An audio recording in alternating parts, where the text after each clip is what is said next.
When we're talking about saving for retirement specifically, um, there are a lot of factors, there are a lot of things that we tend to consider so that we're well prepared on that day when we get ready to hang them up and um, kick our feet up or just transition to something else.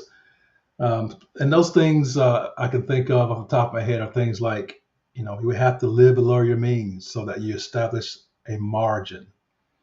And it's with that margin that you actually have the ability to build wealth. It is the money that you don't spend that allows you to build wealth. Or we could focus on things like asset allocation, having a perfect asset allocation between stocks and bonds and cash, real estate, whatever you're investing in.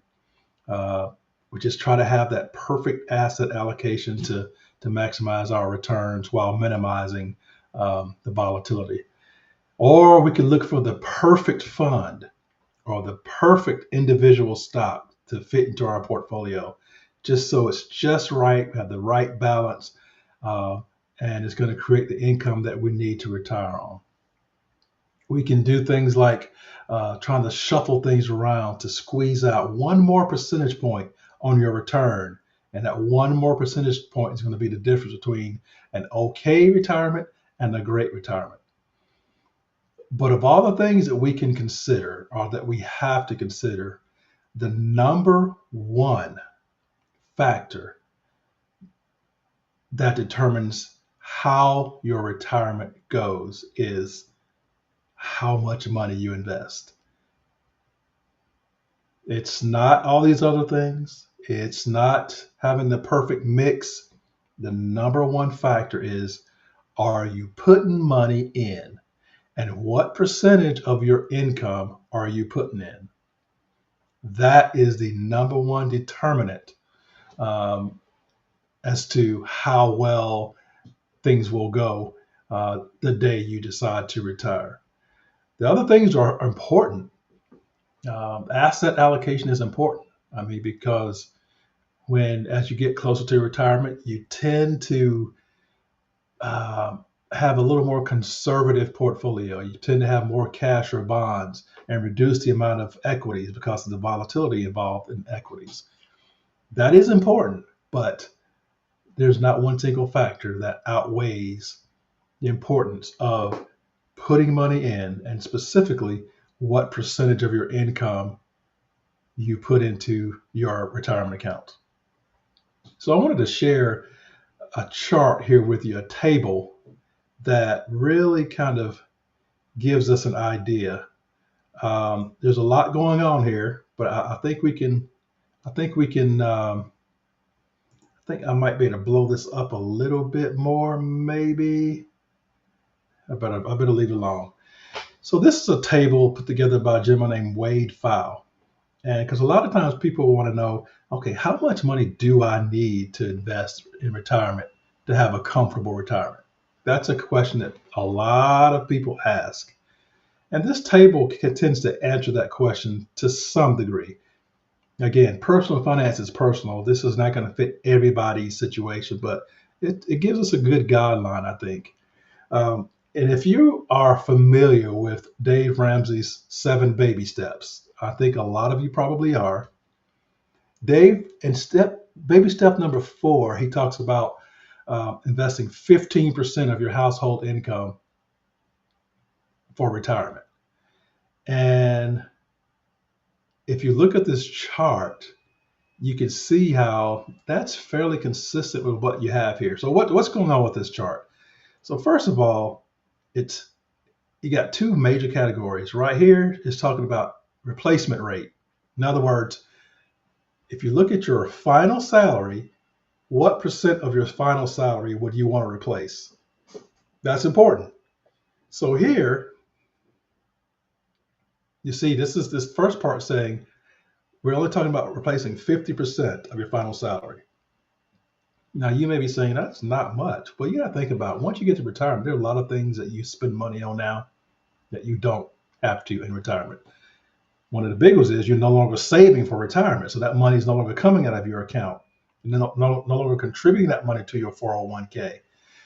There's travel costs. Social Security is not coming out of your money, your retirement funds. So there are a lot of money that you're spending before retirement that you won't have to spend in retirement. So 50%. If you're looking to replace 50%, what this is saying is during the accumulation phase, if you're only going to save for 20 years and you're going to have a 40-60 fixed asset allocation, that's stocks to bonds, 40% stocks, 60% bonds. If you're going to save only for 20 years and you want your retirement to last for say 30 years, you'd have to save 39, almost 40% of your gross home income. If you're only going to save for 20 years and you're in a 40-60 portfolio, you'd have to save almost 40%. That's pretty extensive, but guess what? That's what people in the FIRE movement do. Don't know if that's you or not, but that's what it would take. So let's come over here, say in that same 20-year period. If you're going to be in a 60-40 portfolio, only wanting to replace 50% of your final salary. If you're going to retire, let's say if you wanted your retirement to last for 30 years, and you're only going to save 20 years, you'd have to save 35, almost 36% of your gross income. So let's go down here to something a little more normal. This is a little more normal. If you were going to be in that accumulation phase and you were going to save for 30 years and you were going to be in a 60-40 portfolio and you want your retirement to last for 30 years, your money to last for 30 years, you don't have to save almost 17%. But look at 40 years. If you were able to start this process when you're young, like I talk about sometimes, it's much easier. If you start out young and you're looking to replace 50% of your final salary, and you're going to save for 40 years, and you want your retirement to last for 30 years, you only have to save about 9% of your income if you're going to be in a 60-40 portfolio. All right, so you get the idea. But let's say you wanted to replace 70% of your final salary. And let's go way down here to the end. Say you were going to work 40 years and you wanted your retirement to last 30 years. You'd have to save 12.27% of your income. So if you look at this, I mentioned Dave's step number 4, baby step number 4. He always talks about 15%. If you look right here, working for 30 years, want your retirement to last for 30 years, it's 16.62%. Look over here. If you have an 80-20 mix fixed asset allocation and you're going to save for 40 years, if you come over here and you wanted it to last for 30 years, you don't have to save 7.39%. So, but up here, this is where I get the 15. If you're going to work for 30 years, had an 80-20 portfolio, and you wanted your retirement to last for 30 years, there's your 15%.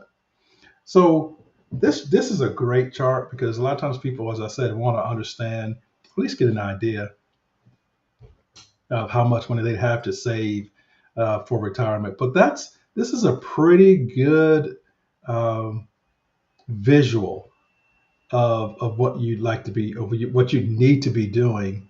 But so let's look at let's see, where's the biggest number on here?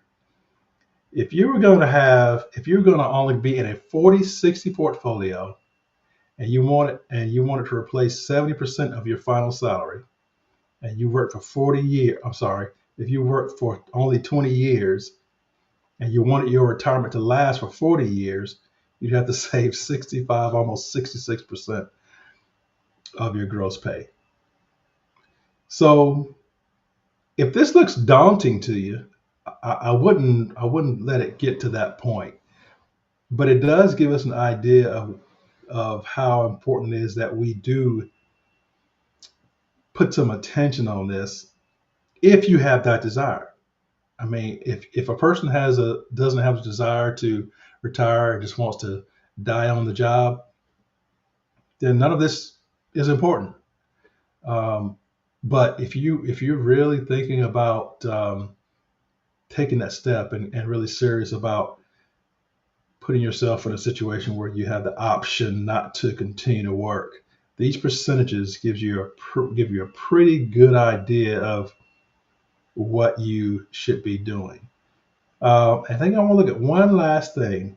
So if you were going to work 40 years, which is fairly typical, to be honest with you, for a lot of people, if you wanted to replace 50% of your income and you were going to save for 40 years and you were going to be in a 60-40 portfolio and you wanted your retirement to last for 30 years, you'd only have to save almost 9% of your pay. So what do you think? You think that's close to accurate? You think this is something that you need to pay attention to? I will tell you that when I look at this, um, it just tells me that I have to be serious about what I'm doing if I want to reach my goal. And if you want to reach your goal, I think these numbers really are an eye opener for you to give you an idea of what you need to be shooting for. Even if you're not there, what you need to be shooting for. All right. So what do you think? Think you can do it? Think you can pull it off? Think you can get close? You can at least work towards it, right? I'd love to see you comment. Any questions you might have below. Just let me know what you're thinking. I really would want to hear your thoughts on this if this is something that would be helpful to you. All right. This is Mike. I'll talk to you guys later.